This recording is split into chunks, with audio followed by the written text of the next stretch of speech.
Hi, welcome to my studio. I'm Barbara Swift and you're watching BSwiftArt. Today I have Coco with me because she's the star today. I'm doing a pet portrait of Coco. So these are going to be kind of fun, funky pet portraits with lots of different colors. So it's not meant to look exactly like Coco, but just kind of my interpretation. So, what do you think, Coco? You ready to be immortalized in a painting? Huh? Yeah? Okay. All right, here we go. Let's get started. Okay, here we go with Coco's portrait. As you can see, I've already sketched her out. And I like to begin with the eyes. I don't like to have cold, empty eyes. I like to start with the eyes so that it's looking at me and I can really get the feel of her personality. So I'm going to just start right around the eyes. Coco's eyes are sage green and with little gold flecks. It's really unusual for a dog. They almost look like a starburst of like a darker green coming from around her pupil. And as she's gotten older, they've gotten a little bit more gold, but there's still quite a bit of green in them. When she was a puppy, they were all green, and everybody was kind of freaked out over her eyes. They're always like, she's got the weirdest eyes, but I think they're beautiful because she's my little baby, right? So I'm going to go ahead and start with the eyes. I'm putting in olive green. And then I'm going to come back with a little bit of water just to kind of soften it just a bit. I kind of did it speckly when I did it with the paint, and now the water will just kind of soften those speckles out. And I'm going to just mop it up a little bit, and you can just barely see there's a little bit darker green, a little bit lighter green in there from doing that effect.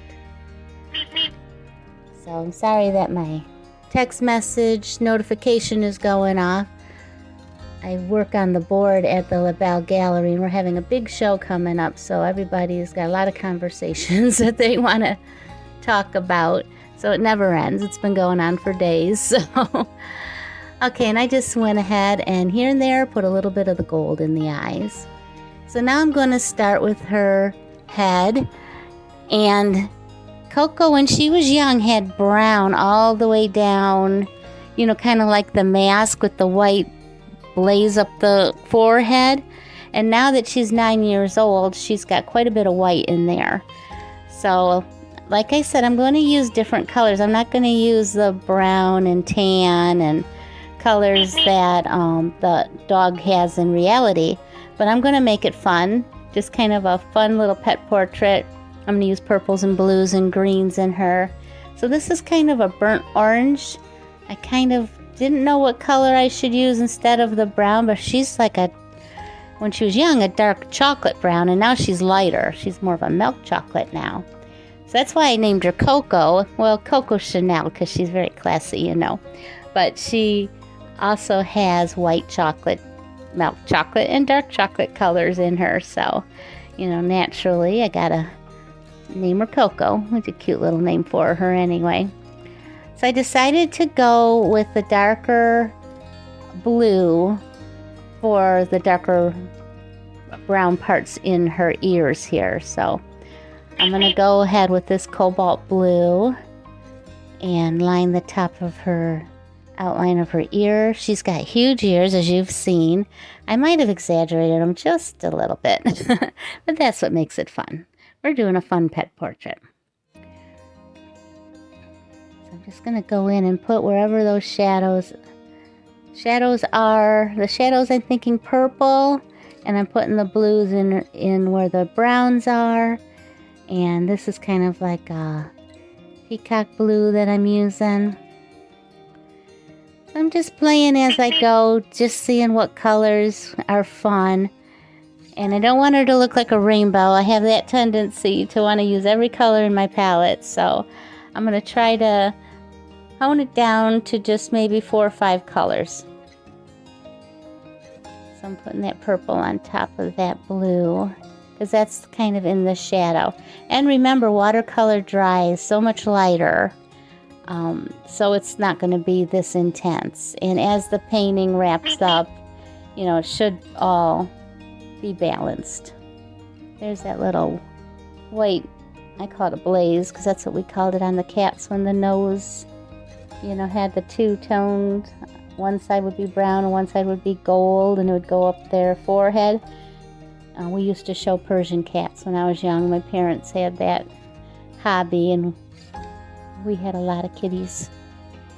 So I love cats and I love dogs. I love them all. I love all animals. I'm going to go ahead and put some blue on this other ear over here. And wherever I stop is going to be a breaking point, so that's okay.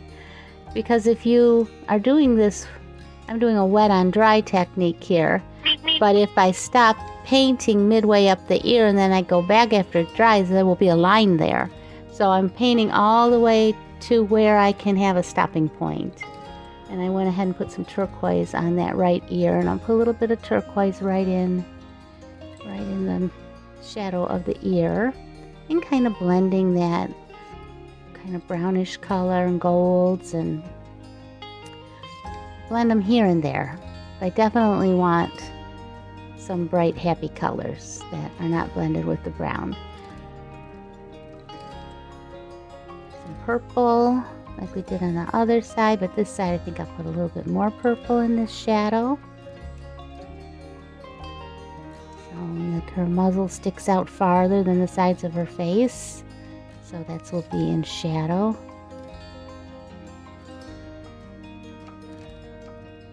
There, so that's how it's starting to dry now. I'm going to come back in now that I have let those eyes dry, and I'm going to put the pupil in, and that's going to give her a lot of personality, just having those eyes looking at me.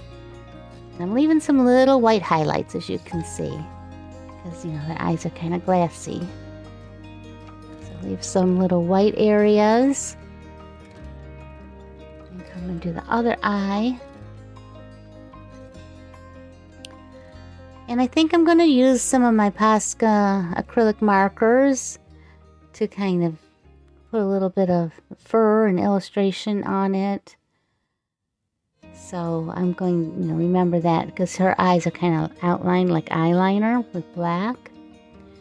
And so right under her nose, she has a kind of a grayish shadow looking spot. So I'm going to put purple there. And I'm going to leave just a few little white areas in there to begin with. I don't know, once I get it on there and I can really take a look at it, you know, I always make adjustments. So we'll put a little bit of purple there. Kind of goes with those shadows that are on the side of her face. And I'm just kind of blending with a wet brush here. Put a little bit of purple on the top of the bridge of her nose. She has like a shadow in her fur there that goes up the center of her nose. And this part of her whole muzzle and her nose was always white. I mean, yeah, white. But it came down to the side of her nose, and underneath her eyes was all dark. And you could hardly see her eyes unless you were looking at her. But from a distance, you didn't see her eyes. I just took some water and softened that a little bit. And I'm thinking here, what should I do with this muzzle? I think I might want to soften that a little bit too. So I took some water and just kind of lifted up some of it and make it softer. And that's her little bottom lip, which is black. And it's got a little bit of a shine to it. There's the picture I'm using. The picture's just black and white, so I don't have any color in it, which is kind of helpful because I can not be distracted by the natural colors, and I can just put in my fun colors. So I'm going to put some purple around her eye. Poor little girl, when we moved to Florida, she got allergies, and she's always got runny eyes and sneezes, but so she's always got this kind of eye stains going on, which I try to clean them, but she hates it when I touch her face. Probably because when she was young, I was, you know, trying to wipe her eye, and I think I touched her eye, and I think she remembers that. She's a smart little thing, I tell you. I have 2 dogs. You don't get to see Dex too much because he's so wiggly and rambunctious. He won't let me just sit there and hold him. But if I'm laying in my lazy boy, he'll come and jump up there and sleep on me. So I think that's my tactic. One day I'll show you Dex and I'll be sitting in the lazy boy. So get him to jump up. I got to paint him too. I did paint him a couple times before, but Coco I haven't only painted once before. So this is her second painting. This little one, she's 9 and she's only 5 pounds. So I was so attached to her. I took her everywhere with me. That dog would just go in my purse and lay on the bottom, and she went everywhere I went and didn't make a sound. She's a good little girl. And then we opened a restaurant and I had to leave her home. And I felt so bad that she was getting lonely and sitting in the house all day all by herself because we had to, work all day and into the night having a restaurant. And I got her Dex so that she'd have a companion, which, they do love each other, but she's definitely the boss. Coco's the boss. So Dex is 3 now and Coco is 9. And she's 5 pounds, he's 11, but she rules the roost, no doubt about it. I'm just putting in some of this blue, just kind of where there's some shadows around the nose, around her eyes, and to kind of define, the muzzle so that it looks like it's protruding and not flat. Put a little bit of shadow on the side here, give it a little contour. Trying to make her head look more round and not flat. So with watercolor, you're starting with lighter colors, so it works really good. I can come back and add color on top of the purple and the blue, and I can, put a little bit of shadows in there, make it light, and then if I want, I can come back and make it darker. So I'll go around the bottom here, and this is those little whisker ports where her whiskers come out. So she's got little dots there. I'm going to soften that. Don't want it to be too spotty. And a little chinny chin there. So the more I paint, the more I see little Coco in there. Put some more shadow. So I already had put some there, but I'm going to put a little bit more on there. And then I have to decide, what color do I want to paint her ears. So, when the sun is kind of shining behind them and their ears glow. So I'm going for that effect. So we're going to put pink here. And her ears, you really do see the pink in her ears because her fur is so short. And it doesn't fill in too much. So put a little bit darker pink where her ear would curve in. So this would be in the more hollow part of the ear. And I'm not making it solid. I'm going to let some different colors be in there. Some whites, and come back with a little bit of red here and deepen up right there where her ear, canal is. Put a little bit of red at the tip of the ear because the tip of her ear is a little darker. So I think, it's more brown, so she has, more darker fur there. So I'll put a little bit of orange instead of brown. Yeah, kind of like that. There, and that makes it deeper. And a little bit of blending. Just with a clean brush, nothing on there but water. And get it in that hollow. Now on the other side, let's go different color. I'm thinking more of magenta purples. So this is red violet from Magello. Mission gold colors.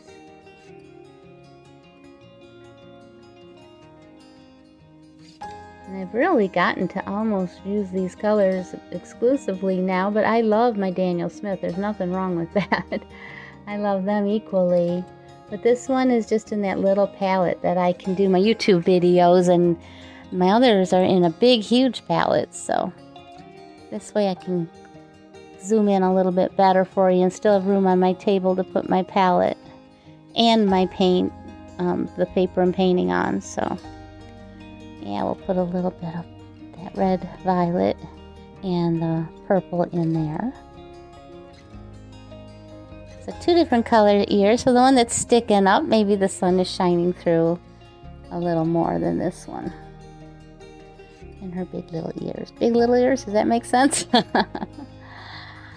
So now I'm looking at it and I think I should let that dry and paint the nose. So she's got a little black nose. But I don't want to make it black because I'm not using much black on the painting. So I'm going to go with a little bit of orange, and now I'm coming back with a little bit of that magenta or that red violet right with that orange. So when it mixes together, it's giving me a brown. I'm just gonna wipe a highlight out. So this is a brush that I've rinsed off and dried as best I could, and now I'm just using it like a mop just to put a little bit of highlight in her nose. I'm gonna come back after that dries and put some darker in it. That's a good base color. And now she's just kind of laying like a sausage wrapped up in this blanket. So I am just gonna put part of her body in there. And she's all white except she's got little brown spots on her back, really dark browns, and they're cute because it's the shape of a heart on her back, and then she's got little hearts on the back of her legs. She's got hearts all over her. I love her. She's so special. I guess everybody feels that way about their dog. But I think tiny dogs you tend to spoil more than big dogs because you have to protect them and look out for them, and I take them everywhere, and you know, they become part of your every minute of your life just about. You know, I'm rushing home to be with them and let them out, and you know, they can't just go out in the yard like a big dog. You gotta take them out on the leash, especially in Florida, because there's owls and hawks and things that can harm them. And we have a lake behind us, and there's alligators, and most of the nature doesn't bother us at all. I know people are like, what, you live with alligators? But you know, for the most part, you never see them on land. They're always in the water. But I suppose if they're hungry enough, they could come after my little dog. And you hear about it every once in a while on the news, so I'm not taking any chances. So I have them on just a 4-foot leash because they're small little dogs. And I just take them for walks. And I stay away from the lake. So there's a little spot on the back, and it's kind of a heart shape. So I'll put a little bit more of the heart in there. I don't want to draw too much attention, so I'm just going to make it soft and blend it out. Because the focus is on her sweet little face. So let's come back now and put a little bit darker in the nose. So I got me a dark Van Dyke brown, and I'm just kind of stippling it in there so that maybe you can see a little bit of the texture in her nose. So I'm going to just kind of take the very tip of my brush and just kind of dot, dot, dot. Make a little stipple effect.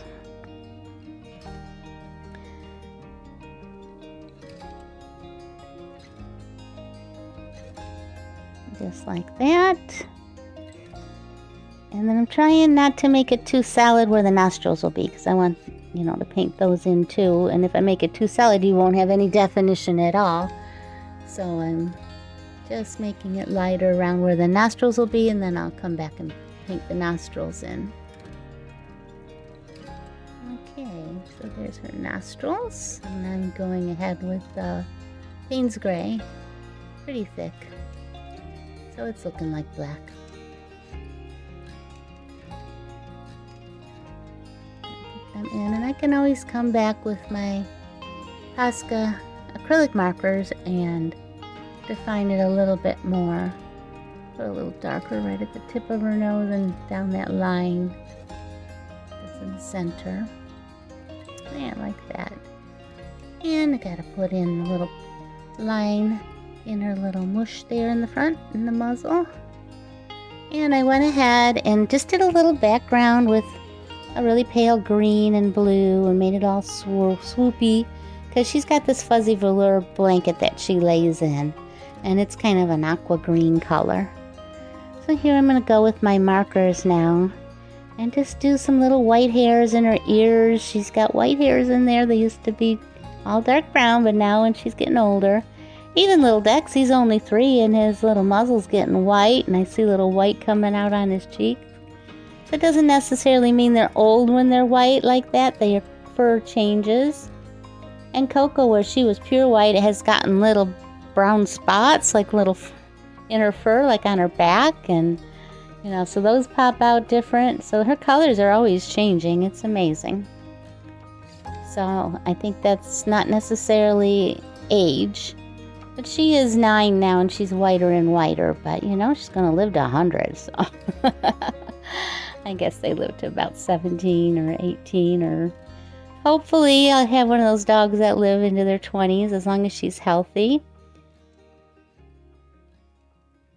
So she gets all kinds of healthy treats and freeze-dried meat and healthy dog foods. I try to keep her healthy.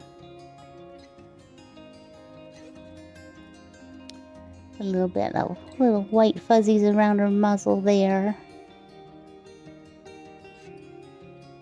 Yeah, and I can't wait to like do her eyes. See, her eyes are so dark, and she's got that drips always. You can't even wash it off anymore. It's just stained that way. I see there is stuff to get the stains off, but she hates me to mess with her eyes, so I hate to do that to her. As long as they're not making any sores or anything, she washes her face. And she's got little turned up ridge there on the side of her eyes. Kind of looks like Cleopatra. I tell her she's very exotic looking with her eyeliner. And that stuff shows up more now that they're white around her eyes. And they're kind of like a diamond shaped, her eyes, with a rounded bottom. Almond eyes, my husband says. She's got almond eyes.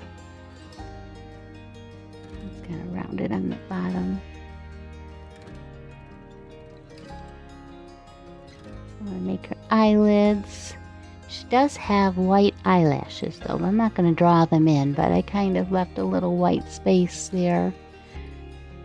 Kind of show her white eyelashes. A little thicker.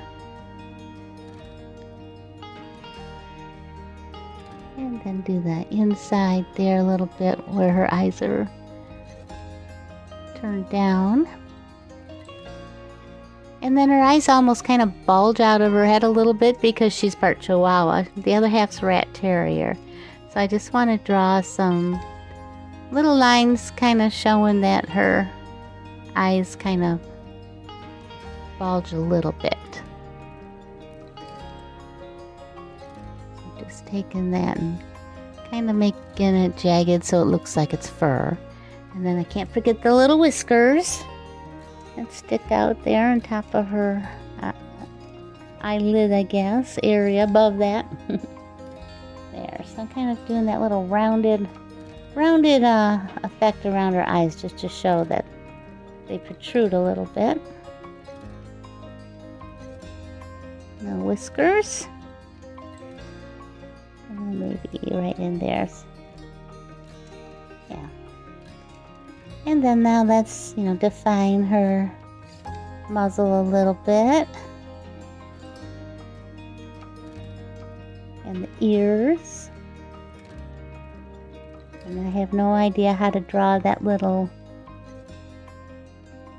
squiggly section there in her ears. So I just kind of do my best. I don't know what that is called.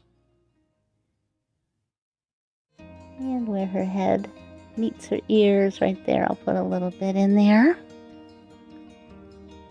And I'm going to go ahead and outline her whole face here. Draw a little bit more accent lines.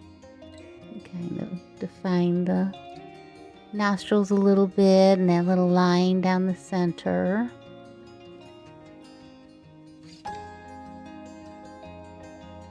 And her mouth.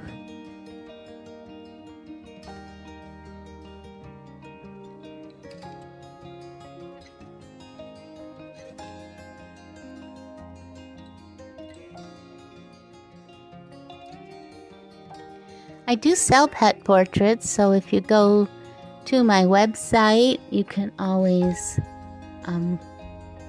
look at my art there and the merchandise that we have online and the links below. And you can also just text me a message if you want me to do your pet portrait.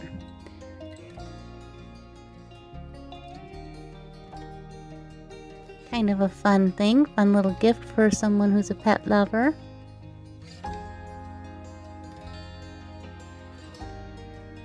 So at the time of this video, I'm charging $125 and it's 8x10. So if you're interested, just let me know. I'd be happy to do your little pet. And we're just gonna continue to outline everything here and make it look furry.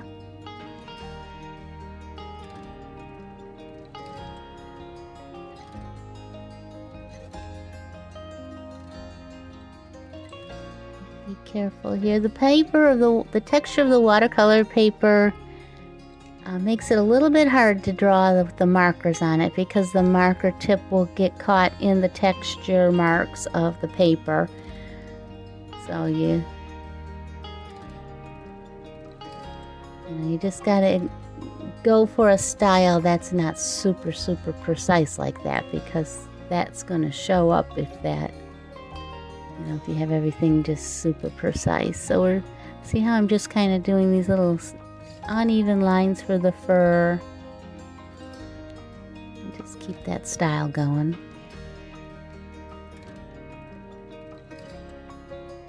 Yeah, she's got a little bit more white right under the top of her ears there. And white lining that little ridge of the end of her ear. Got white lining there. So I am putting details in there that are realistic, but I'm not using realistic colors. And like I said, I exaggerated her ears just a little bit, but I still want it to look like her. I don't want to get away from that. So put a little bit more white in there. She's got little salt and pepper. And then around her nose, I want to highlight her nose. Her nose is really shiny. She's got shiny highlights in her on her nose like that. So, and then kind of underneath the nostril a little bit, right in there. Yeah. And that little highlight on her lip. And kind of even that out just a little bit. It looked a little funny. And I'll put some white in in her fur here. That's showing, peeking out from the blanket. She loves to be under the blankets. She burrows under there. And you'll walk in the bedroom and just see a hump under the blanket where she's crawled up the side and is hid underneath the blankets, keep warm. I might have told you the story before, but we were in Michigan, in Upper Michigan, and I saw a sign at it wasn't a Tractor Supply, but one of those kind of farm stores like a Tractor Supply. And it said Rat Terrier Chihuahua puppies for sale. So I told my husband, let's just go look. He's like, we're not getting a dog. I'm like, yeah, I need a dog, but let's just go look. We just got to see what kind of dog we want anyway. So we pulled up, and it was this Amish farm, and school was in session, and here comes all the little children with little puppies in their hand. It was so cute. It was probably, I think, 5 or 6 puppies, and they were all black and white. And Coco was the only one that was white with the little brown spots, and she was definitely the runt. She was like maybe almost half the size of the other ones. And they brought out the mom, and and it was really cute. And so they put the dogs down in the grass, and the dogs started running towards us, and Coco ran right for my husband and melted his heart immediately. So he says, okay, I think we'll take this one. I'm like, cool, I get a dog. So we took Coco home, and she was only, they said 8 weeks old, but I'm not real sure. She was eating, but she only fit in the palm of our hand. She was so tiny. We were so afraid we were going to smash her or something. But she survived, and You know, we got a little carrier for her and had made a little bed in there for her to sleep in at night. And we had her trained to sleep in her little bed. And then we went to visit my mom and dad. And the bedroom was in the basement. And my mom had the air on and she was freezing. She couldn't sleep in her little carrier. So we made the mistake of bringing her up into the bed with us, and that was it. She would never go back in her carrier. And we're such softies, we didn't make her. So yeah, so now she's sleeps with us, and we can't move without thinking about where's Coco, because she's so tiny and we don't want to roll over on her or anything. But she pretty much is, if you just move a muscle, she'll jump up and see where you're gonna go. So yeah, so it's been 9 years, so I guess she's safe now. And she pretty much is touching me all night long, so I know where she's at. I'm a light sleeper, so. And these, I'm just drawing in just kind of the folds of the blanket. Trying to think of the shape they'd be with her face kind of mushed down onto the one side there, and the other blanket is just laying on the top of her back there. So those are smoother, longer lines, where the other ones has a definite curve where her face is pushing the blanket down.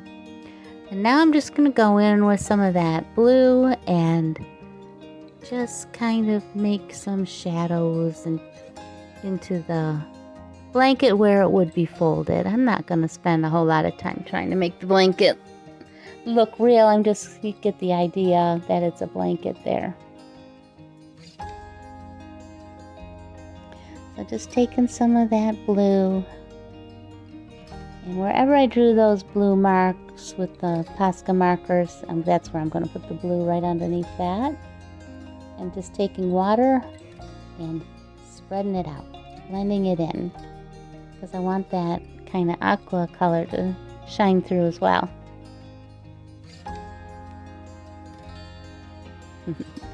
I'm just looking at it thinking it does look like Coco.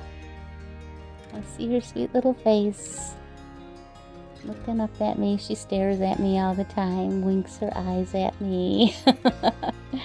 I think she's telling me that she loves me. So that's her staring at Mama look right there.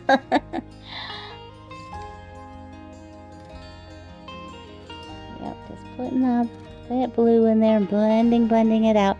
And I have to watch this because I'm taking the pigment and water and putting it on there and then coming back on top of that with water to blend it. But what can happen is you can get blooms or back runs in there. So I'm watching this paint as it dries. See right there, I saw a back run starting, so I just went right back over it. And the secret is I'm trying to even out the moisture so that it doesn't push the paint away. So if it's wetter, it'll push the pigment away and you get like a line, a solid uneven line of paint, and they call that a back run. A back rub, that'd be nice. A back run. And it can be called a bloom if you drop water into like a wash, background, and it'll just, that droplet will spread out on all around the perimeter and pushing that paint that's underneath it away. That's a bloom. Same thing basically, but one's more of a line, one's more of a blob or a blotch. But sometimes they're really fun. I love them in backgrounds, or if I'm going to be doing sea life or atmospheric, I can't even say it right now, atmospheric effect, where I just kind of want that blurred bokeh kind of effect. You can just splash water on your background and your paint will move away from that water. But in this case, because it's a blanket, I don't want that to happen. So I'm just watching my paint as it dries and making sure that I catch those before they dry. So up here it's just a softer, smoother look. So I'm just softening it out. Going a little bit lighter on the top